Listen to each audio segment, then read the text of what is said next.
প্রশ্ন, ইমানদার চিনব কিভাবে? প্রশ্ন, ইমানদার চিনব কিভাবে? উত্তর,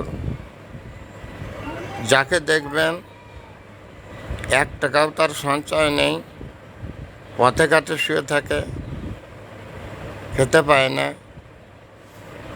অসুখে ওষুধ কিনতে পারে না, তাহলে আপনি ইমানদার চিনবেন। ওরাই হলো ইমানদার। নিশ্চয়ই আপনার প্রশ্নের উত্তর পেয়ে গেছেন। আর যদি এর থেকে উপরের লেভেলের ইমানদার খুঁজতে চান, তাহলে বিভিন্ন কোম্পানির কাছে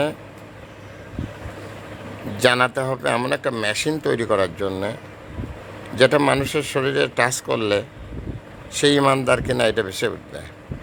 এছাড়া আমার জানা মতো আর কোনো তথ্য নেই। Thanks a lot, viral sir.